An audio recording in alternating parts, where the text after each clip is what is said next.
Well, the European Union has done its first safety periodic review on COVID vaccines, and it's stunning data to say the least. And the only reason we know about it is through a Freedom of Information Act request. We actually get this data. Investigative journalist Sonia Elijah has just written a new report for the Children's Health Defense Europe on this damning data. And this is just stunning. And Sonia joins us now. Welcome back to the show, Sonia. Good to see you. Thank you, Clayton, for having me back on. So tell us, when you got your hands on this data, you started combing through it. What stood out to you immediately? Yes, so this was the EU's first ever periodic safety update report. So it is a very important document. It's a pharmacovigilance document, and it's used to evaluate the risk-benefit balance of the medical product. So it was just under 300 pages. And it covered a 6-month period from December 2020 to June 2021. And it just had some really alarming data in it. And it did remind me of previous documents that I have gone through. I've gone through extensively the court-ordered, the release of the Pfizer documents.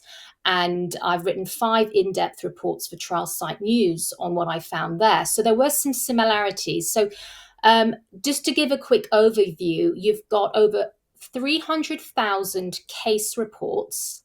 A case represents an individual. And of those case reports, it contained over 1 million adverse events. So you're looking on average, one individual suffering from at least 3 to 4 adverse events. I was going to say the numbers were not making sense to me. 300,000, yet over a... So each person was having multiple adverse events.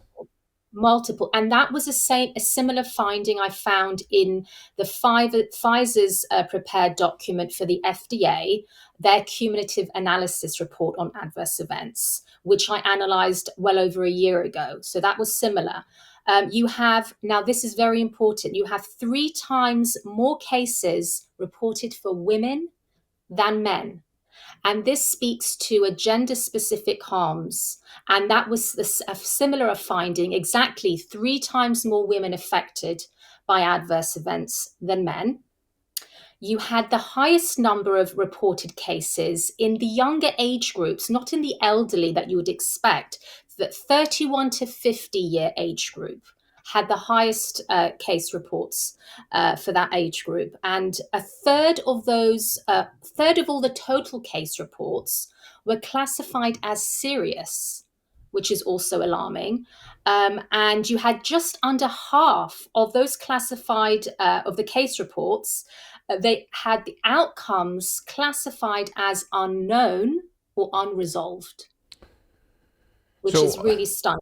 There's a lot of things to unpack here. Yeah, there's a lot of pieces to unpack. There's lots. Yeah, I just wanted to mention the deaths. So we've got over 5,000 deaths. Wow. And you have 84% of the case reports had no history of comorbidity, which means they had no underlying health issues, which is very alarming. 84% of case reports, these are of individuals, 84% of all the individuals had no history of comorbidities, meaning they were not suffering from any other underlying health issues.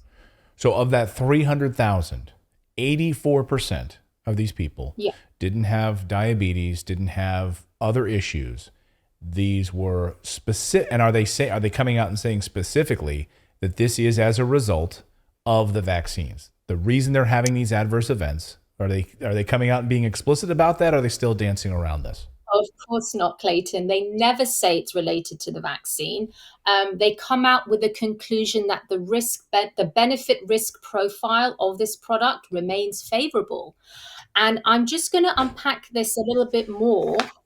Favorable for your So yeah, I mean, if I told this, if I literally, my 6-year-old is learning math, and if I told her that you have 300,000 people and they have multiple adverse events, what would you say, honey? Would you say that the risk benefit analysis of this makes sense, that we should go forward and continue to give this to people? My 6-year-old would say, no, daddy, that sounds like it's bad. I mean, and the EU, looking at this data, decided to go forward with it. Yeah, well, your 6-year-old has more wisdom than the European Medicines Agency. And I wanted to mention, we're talking about these numbers. You have to factor in the magnitude of underreporting that goes on. So there was a study done by Harvard which said it literally 1 to 10%, only 1 to 10% of adverse events ever get reported. And also there was a systematic review done by Hazel et al., which stated that there was evidence of significant widespread underreporting of adverse events to spontaneous reporting systems. So you've got to factor that in. So Right. even though we're thinking, wow, these numbers are really high, they are far higher in reality. Okay. And going back to the younger age groups with comorbidity, with no comorbidities. So for the under 17s who died, we had 22 individuals with fatal outcomes, and they had no comorbidities. Only one died who had a comorbidity, and that was seen across all the age groups, all the younger age groups. It only stopped around 65 plus, and then you see those with comorbidities overtaking those without. Okay. You had them look, they did review the clinical trial data for the 12 to 15-year age group. This is the adolescent trial. And this is really damning because I interviewed Maddie de Grey's mother, Stephanie. Maddie was in that adolescent trial. She was age 12 at the time. And we know she was, left in a wheelchair. She was reliant on a feeding tube. They put down her adverse event as abdominal pain. And in this EU report, the preferred term in the relevant cases of is abdominal pain. They use that term again. And this has been a complete cover-up of the Maddie de Grey case here. So it's really, really damning. They also talk about lots, the bad lots. So you have a table where you have the lot number and then the associated number of cases reported to do with that lot number. So for example, you've got EL1485 lot number, and you have over 16,000 cases reported to that lot number. And I don't know if you're aware, but I have done an extensive analysis of the leaked European Medicine Agency emails and Pfizer reports, which discuss this big difference in the RNA integrity levels. So we know there were quality issues relating to the different batches, the different lots. Yet this report states overall there were no related quality issues identified. They have the audacity to say that. Yeah, I mean, in your reporting, of course, we covered since the last time you were on the show, we outlined the variations and the blots and how there's total inconsistency in these vaccines, unlike other vaccines where we see consistency across the board. Here, we're seeing variations all over the place. I have a bunch of questions. I just want this is unbelievable. I want to specifically target first. You talk about the VAERS, the adverse event reporting system in the United States, in the EU. So we know that these numbers are really, really low in the United States. The reporting, the amount of paperwork that's required for doctors and those individuals to fill out in order to even be placed into the VAERS system is very, very low. Is it the same for the European Union? Yes, it's the same. I mean, but also this report, it's worldwide. It includes US cases. It's not just EU. It's worldwide. So that's why it's a very damning report. And yes, it is underreported. I mean that's a fact. I also wanted to discuss menstrual disorders because they flagged that. Now they stated that that a number of queries had been received about menstrual disorders, especially prolonged bleeding, and this merits investigation. So you have them, this is the EMA. So they want the marketing authorization holder, which is BioNTech, to further investigate this. So supposedly they did an evaluation of these menstrual disorder cases and put it in an appendix. But it wasn't released. So all the appendix, so there was this report, and you have in the index all the appendices listed. I've only received the report. All the other evaluation reports were not received, so I don't know what was discussed. But the conclusion, and this is really dismissive and quite offensive, because they state these menstrual disorders are likely to be associated with psychological distress and anxiety related to the pandemic. Oh, okay. So all of you guys, I mean, this is unbelievable. So ladies, you're just so stressed out that this is why you're having an issue. It has nothing to do with the vaccine. I mean, we covered this story in the early days. Once we started getting data, I was getting viewers telling us that their wives were having these issues. We covered it on the show. There were a number of reports coming in, and we covered it on the show. We were banned for it. YouTube blocked us and banned us for covering that story. We did hear from, I mean, dozens upon dozens of men, husbands who said, thank you for doing the story because my wife has been having this issue. She thought she was going crazy because she's experiencing this. She thought she was alone in this. But this data shows us that they knew back then that this was a major issue. They knew back then. And also we had a systematic review was done just last summer, actually. And in that systematic review, they looked at 14 studies. And over 78,000 females, vaccinated females, 52%, so more than half, a significant number, just more than half, experienced menstrual abnormalities. So, you know, this is a real issue, and they've just sort of glossed it over by saying, oh, it's stress, or it's dietary changes, or it's just, I think, quite, offensive. It's insulting. I go back to the? I want to go back to the adverse events thing, if we can, for the number of adverse events. Yeah, sure. We've had Dr. Peter McCullough on the show and Dr. Asim Mayorta specifically talking about the number of adverse events that you would need to say, hey, we're going to pull this off the shelves. Would you say that these number of adverse events in given this data would have been sufficient under normal circumstances for them to have pulled this off the shelves? Absolutely, 100%. And what is the normal range of adverse events where a medication would be pulled off the shelf? Well, we know, I mean, for example, I think this was to do with the swine flu vaccine. And I think there were only like a few deaths as a result, and they completely pulled that. So in one lot, we have what was 16,000. 16,000. There weren't deaths. There were 60,000 cases of people suffering from adverse events, and that included death. So now I looked. So there's a website called howbadismybatch.com. So that lot number I stated earlier, I looked at that. This is the EL1484 number, and connected to that. So I put that in. I went to that website, put in that lot number. This is me. I mean, and the European Medicines Agency is obviously not capable of doing this. I don't know why. And I was able to find the lethality rate, which was over 2%, 2.5% of people who died who had a vaccine from that lot, and over 15% of severe adverse events were reported from that lot number. It's really disgusting. And of course, they knew about this since this data, from December of 2020 all the way into they knew about that. Yes, they knew about this.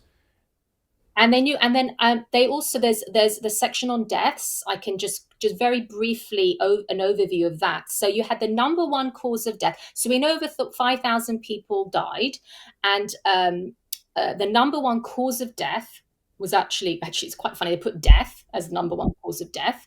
Then it's COVID-19. Which is very ironic, because we know that the vaccine was touted, this is to prevent, you dying from COVID-19. And what's very interesting, they have sudden death. And you only have to look, even in just mainstream media, like sudden death, all these healthy people that succumb to sudden death. That's been going on for quite some time. So that is listed as one of the number one causes of death. And also only 189 cases out of the over 5,000, autopsy reports were done only for 189 of those cases, so very few. And of those 189, pulmonary embolism was the number one cause, And it's interesting because just in that summer, July 2021, so just the following year, the US, the FDA, they linked 4 new adverse events to the Pfizer vaccine. And one of those was the pulmonary embolism.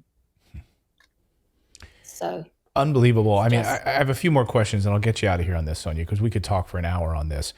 The female to male ratio, the gender specific problem of this. Yes. Do we know what sorts of adverse events the women were having beyond, I think we talked about the menstrual issues. Did they rise to the level of serious? Now, I know you talked about, was it a third of all cases rose to the level of serious? First of all, what does it mean to have a serious adverse event?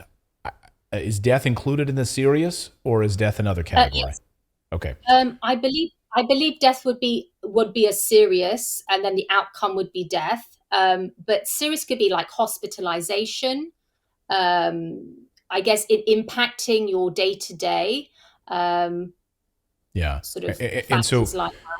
And then was there something specific with women in these cases where we saw 30% more among women? Do we know, and beyond just the menstrual issue, of course, which is horrible enough, were there other issues that women were experiencing differently than men? Does the data show us that?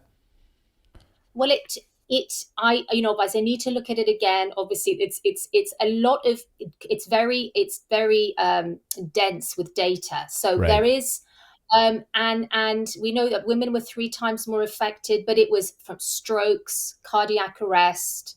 I mean, it was all the sort of similar. Anaphylaxis that came up high for women, and issues like that. So we were just why. I mean, it's why women being more effective. This is the question. This is the question that doctors and scientists need to be asking. I mean, I'm an investigative journalist. I don't have a scientific background or medical background. I'm just literally going through the data here. And for all of us to be able to sit back and say, how could you have approved this? Knowing what was happening, seeing the data, how could you have allowed this to continue? Here we are in 2023 and we still have vaccine mandates. I mean, we have presidents of countries still pushing for vaccine mandates. And it's unbelievable to me that even up until just recently, we had military vaccine mandates. And the data is coming in on that side as well. And that is actually a question I have to get you out of here is are military numbers associated with this? Do we know, is that added into the VAERS system and into this reporting, or is that a whole separate category for the members of the military that have been forced to take this? No, I don't think so. I think it's just the clinical trial data and the post-authorization, post-marketing data in this. I don't think, it doesn't mention that military are included. Unbelievable. Is there anything that we missed? Because I have a lot more questions, but I want to be respectful of your time here. Anything else that bottom line this for us, Sonia, I mean, this is continuing. These people, the EU, the United States, they continue to push this on people despite having this data. They had this internal data, and the only reason we learn about it is through Freedom of Information Act requests. Yes. I mean, it's just shocking that they can not, rather than they should be pulling it or doing an abrupt U-turn, they're promoting it for pregnant women. For example, there was some pregnancy outcomes I looked at just in the reporting period. And of the 26, this is the pregnancy outcomes, and 26, you've got 26 pregnancy outcomes reported in that 6-month period. And 15 of those were spontaneous abortion, miscarriage. Right. And then there were 5 live births, but they had congenital abnormalities. So it's just really, and we know that they really push this on they still are pushing it on pregnant women from back from the spring of 2021. So it's just really, and then obviously we know they've authorized to the youngest age groups down to 6 months of age. Right. Yeah, this is. I mean, it's a crime against humanity is what it is. And we will continue to follow the story. And I want to link up your latest report on the Children's Health Defense. We'll have that linked up in the show description so people can go read your latest report on this. And just thank you for your amazing journalism on this, Sonia. We really appreciate you joining us as always. Thanks so much. Thank you so much for having me. Thank you so much for watching this segment here at Redacted. We are live every day at 4 p.m. Eastern Time, trying to share the stories that the mainstream media will not cover. You should also come over and join our community of Redacted Rebels over at redacted.inc. That's our private locals community where we can share exclusive content that we simply cannot share here on YouTube. Come over and join the rebellion together right now by going to redacted.inc. We'll see you next time.